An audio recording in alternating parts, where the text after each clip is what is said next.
नमस्कार बंधू भगिनींनो, आपल्या सगळ्यांचं सहर्ष स्वागत आहे स्वास्तिकम या माझ्या चॅनलवर।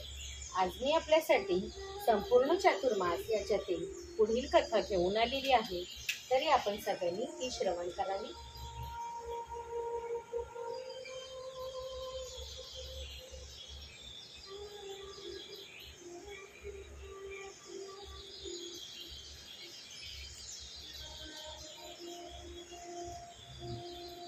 देवपूजेची पंचकर्मे। पद्मपुराणात देवपूजेविषयी पंचकर्मे सांगितली आहेत। अभिगमन, उपादन, योग, स्वाध्याय, इज्या। सगळ्यात आधी अभिगमन। अभिगमन म्हणजे देवघराची स्वच्छता करावी, देवावरचे निर्माल्य काढावे। उपादान, पूजेचे साहित्य तयार करावे। योग, उपास्य देवतेचे सदैव ध्यान करावे। स्वाध्याय, देवदेवतांच्या मंत्राचे अर्थ समजून घेऊन मोठ्याने स्तोत्र पठण करणे। इज्या, देवाची यथासांग पूजा करणे। प्राणप्रतिष्ठा, निर्गुणाची पूजा अवघड असून सगुणाची पूजा सोपी असते, म्हणून अनेक जण मूर्तीची पूजा करतात। मूर्तीतील देवत्व जागृत होण्यासाठी मूर्तीची प्राणप्रतिष्ठा करावी लागते। प्राणप्रतिष्ठेचे काही मंत्र आहेत, त्याद्वारे प्राणप्रतिष्ठा केली जाते। मूर्तीत प्राणप्रतिष्ठा केली की ती मूर्ती त्या देवताच्या जागृत स्थानी जाऊन तेथील मूर्तीला किंवा देवताच्या पादुकांना स्पर्श करून आणणे हे महत्त्वाचे असते। त्यानंतर मूर्तीची नित्य नियमाने पूजा करणे व त्या मूर्तीचे मनोभावे दर्शन घेणे हे आवश्यक आहे। त्यामुळे मूर्तीतील देवत्व प्रकर्षाने जाणवू लागते। मूर्तीवर रोज अभिषेक करावा, म्हणजे दैवत जागृत राहत असते। मूर्तीत जागृत झालेले देवत्व कायम टिकून ठेवणे आवश्यक असते। प्रारंभी मूर्तीच्या डोळ्यांना थोडे तूप ठेवावे। नंतर मूर्तीच्या हृदयाला आपला उजवा हात ठेवून खालील मंत्र म्हणावा। अस्य श्री प्राणप्रतिष्ठा मंत्रस्य ब्रह्मा विष्णु महेश्वरः ऋषयः ऋग्यजुः सामानि छन्दासि परा प्राणशक्तिर्देवता आं बीजं ह्रीं शक्तिः क्रीं कीलकम् अस्यां मूर्ति प्राणप्रतिष्ठापन विनियोगः ॐ आं ह्रीं क्रों अं यं रं लं वं शं शं हं शं अः क्रों ह्रीं आं अस्याः मूर्तेः सर्वेन्द्रियाणि वाडमन सत्व पचुक्षुः श्रोत्र जिह्वा घ्राण वाक्पाणिपाद पायुपरस्थानि स्वस्थाने इमे वागत्य सुखं चिरं तिष्ठुतं स्वाहा। ॐ असुनिते पुनरसामु चक्षुः पुनः प्राणमिह नो देहि भोगं जोक्ष्यं सूर्यमुच्चरन्त मनुमते मूल्यो नः स्वस्तिः गर्भाध्यानादि पंचदश संस्कार सिद्ध्यर्थे पंचदश प्रणवावृत्तिः करिष्ठे। असे म्हणून 15 वेळा एकाग्रतेने ओंकाराचा उच्चार करावा। त्यानंतर पुढील श्लोक म्हणावा। रक्तां भोधी स पोतोल सदरुन सरोजजा दिरुढा कराब्जेह पाशं कोदंड मिक्षुदभ वमथ गुमप्यकशु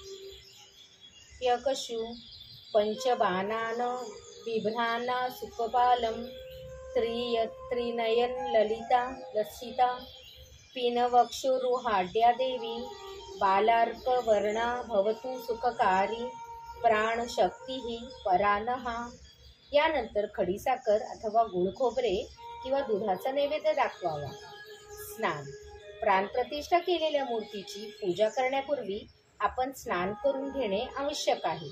आपण ज्या पाण्याने स्नान करतो ती गंगा आहे याची जाणीव ठेवून स्नान करावे, म्हणजे शरीराबरोबर मनही पवित्र होईल। गंध व भस्मलेपन, स्नानानंतर मस्तकी तिलक गंध लावावे। त्याचप्रमाणे पाण्याने भस्म ओले करून घ्यावे व शरीर शुद्धीसाठी ते कपाळ, बाहू, कंठ, हृदय, गुडघे व तळपाय या ठिकाणी आपल्या 3 बोटांनी लावावे. यावेळी मनात ओम नमः शिवाय हा मंत्र जपावा. सोवळे. सोवळे नेसून देवपूजा करावी. हे सोवळे स्वच्छ असावे. सोवळे नसल्यास स्वच्छ धुतलेले वस्त्र घालून देवपूजा करावी. देवपूजेच्या माध्यमातून आपल्यातील देवत्वही आपण प्रकट करायचे असते. आंतरिक शुद्धीसाठी बाह्य शुद्धीची काही गोष्ट सांगितलेली आहे, तरी सोवळ्यास नावे ठेवू नये. सोवळ्याच्या पाठीमागील पवित्र भावना जाणून घ्यावी. बाह्य व आंतरिक शुद्धीच्या माध्यमातून आपले देवत्व प्रकट होत असते. देवपूजेची फुले. देवाचे चरण कमलावर वाहवायची फुले ही ताजी असावी, तसेच ती सुगंधित असावी. फुले स्वच्छ करून घ्यावीत. देवास कळ्या वाहावायच्या नसतात, फुललेली फुलं वाहावायची असतात. फूल अथवा पान हे देवावर कधीही उपडे वाहू नये. ते झाडावर जसे उगवतात असेल त्या स्थितीत वाहावे. देवाची पूजा सर्वत्र फुलांनी केली दिसून येते. विष्णू व शिवाची पूजा पांढऱ्या फुलांनी करावी. गणपती, देवी व सूर्याची पूजा तांबड्या फुलांनी करावी. सोनचाफ्याचे फूल हे पूजेसाठी महत्त्वाचे मानले आहे. सोनचाफ्याच्या फुलांनी पूजा केली तर ऐश्वर्य लाभते. गणपतीची पूजा दुर्वा वाहून करावी. 21 दुर्वा वाहाव्यात. देवीची पूजा ही बकुळ, जाई, मोगरा, कमळ, कण्हेर ही फुले अर्पण करून करावी. श्री विष्णूची पूजा कमळ, तुळशी, केवडा, चाफा, मोगरा या फुलांनी करावी. देवाला फुले वाहताना ती कलात्मक पद्धतीने व्हावी. पारिजातक, मोगरा, चाफा, बकुळ व कण्हेर ही फुले सर्व पूजेसाठी उपयुक्त आहेत. ताजी फुले देवाला व्हावी. शिळी फुले वाहू नये. कमळाचे फूल 3 दिवस, बेल हा 5 दिवस व तुळस ही 10 दिवसापर्यंत शिळी होत नाही, असे शास्त्र आहे. फुलांनी भगवंताचे मुखकमल झाकले जाऊ नये. देवाला फुले अर्पण करताना फुलांच्या पाकळ्या, रंग व सुगंध ही देवीची लीला आहे, याची जाणीव ठेवावी. तसेच निरनिराळ्या फुलांच्या रंगबेरंगी कलात्मक माळा करून देवाला अर्पण कराव्या. अक्षता. देवपूजेसाठी अक्षता या आवश्यक आहेत. अक्षता म्हणजे धुतलेले तांदूळ. हे तांदूळ अखंड असावेत. तुकडा तांदूळ घेऊ नये. महादेवाला पांढरे तांदूळ अर्पण करावेत व इतर देवांची पूजा करताना तांदळात कुंकू आणि पाणी मिश्रित करून अक्षता तयार कराव्यात. शालिग्रामाला कधीही अक्षता वाहावायच्या नसतात. सर्वोपचारार्थ अक्षता समर्पयामी असे म्हणून प्रेमाने देवाच्या मस्तकावर अक्षता वाहाव्यात. देवघरातील शंखाला अक्षता कधीही वाहू नये. पूजेचे साहित्य. देवपूजेची साठी शुद्ध पाण्याने भरलेले कलश, फुलपात्र, ताम्हण, पळी व अभिषेक पात्र ही उपकरणे तांब्याची असावी. शंखा, घंटा, गंध, अक्षता, फुले, बेल, तुळशीपत्रे व मंजिरे, हळद कुंकू, बुक्का, ऊद अथवा उदबत्ती, सुवासिक अत्तर, फुलवाती, कापूर, समई, निरंजन, पानाचा विडा, सुपारी, पंचामृत म्हणजे दूध, दही, तूप, साखर व मध, यज्ञोपवीत जानवे, अबीर, गुलाल, केळी, नारळ, आंबे इत्यादी फळे, दुर्वा, आघाडा, शम्मी वगैरे पत्री, आभरणे, कार्पास वस्त्रे, शेंदूर, नैवेद्य वगैरे सामान एकत्र करावे. देवपूजेचे नियम. देवावर पूर्ण श्रद्धा ठेवून एकाग्रतेने पूजेला सुरुवात करावी. मूर्तीची प्राणप्रतिष्ठा करून नंतर ती नित्यपूजेसाठी देवाऱ्यात ठेवावी. देवाच्या मूर्तीचे तोंड कधी दक्षिणेकडे असू नये. आपल्या देवाऱ्यात 2 शिवलिंगे, 2 शालिग्राम, 2 चक्रांक, 2 सूर्यकांत, 3 देवी, 3 गणपती व 2 शंख पूजेत असू नये. भग्न पावलेल्या मूर्तीची पूजा करू नये. गुरुजींकडून शास्त्रोक्त पद्धतीने विसर्जन करून ती मूर्ती जलाशयात सोडावी. स्नानानंतर सोवळे घालून किंवा स्वच्छ कपडे घालून देवासमोर पाटावर बसून पूजेला प्रारंभ करावा. स्वतःला मधल्या बोटाने व देवाला करंगळीच्या जवळच्या बोटाने गंध लावावे. निरंजनात तेल व तूप कधीही एकत्र घालू नये. समईतील ज्योत दक्षिण दिशेला सोडून असावी. समईत 1, 3, 5 विषम ज्योती असाव्यात.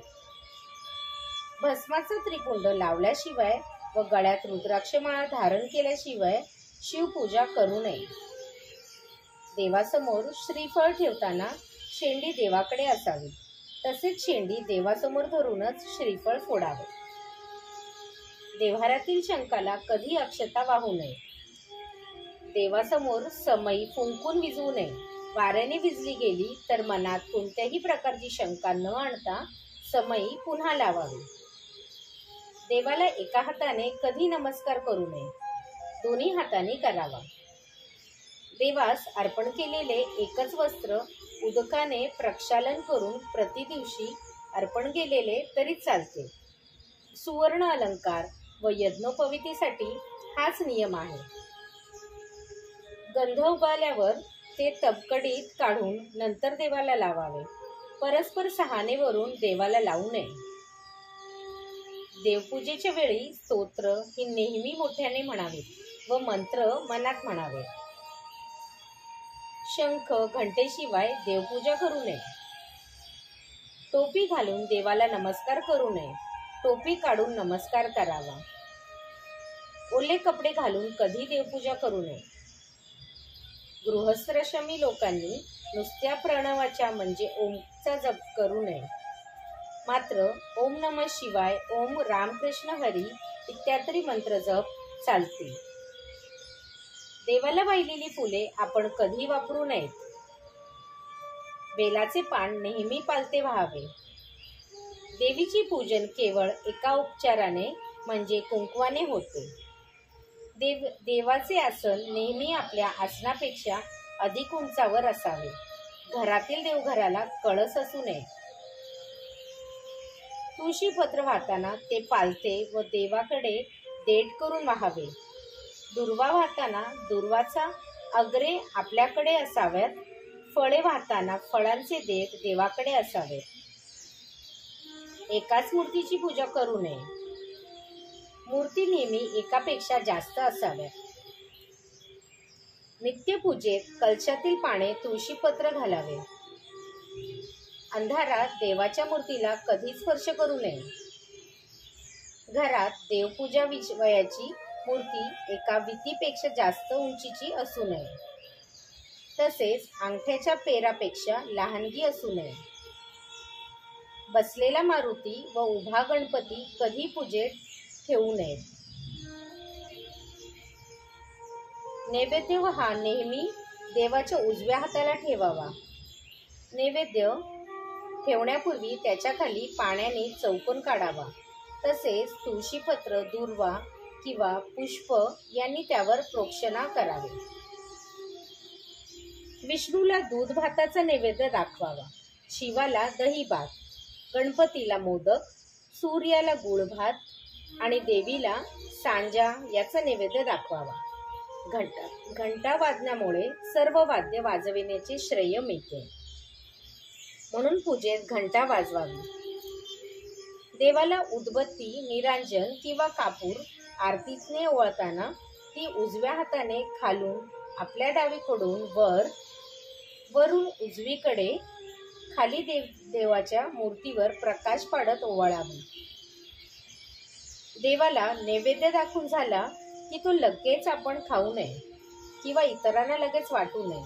थोडा वेळ तरी देवासमोर तसाच ठेवावा. देवाला प्रदक्षिणा नेहमी विषम संकेत घालाव्यात. 1, 3, 5, 7 इत्यादी. प्रदक्षिणा घालण्यास जागा नसेल तर स्वतःभोवती उजवीकडून डावीकडे गोल फिरावे. पूजेनंतर सर्वांनी देवाला नमस्कार करावा. पूजेनंतर सर्वांना प्रसाद वाटावा. विशिष्ट दिवशी गुरुजी पूजा करण्यास आले तर त्यांचा यथायोग्य मान सन्मान करावा. त्यांना दक्षिणा द्यावी व मनोभावे नमस्कार करावा. ओम विष्णवे नमः. श्री विष्णू पर्णमस्तु. शुभं भवतु, शुभं भवतु, शुभं भवतु. मित्रांनो, खरंच या सगळी माहिती किती सुंदर आहे.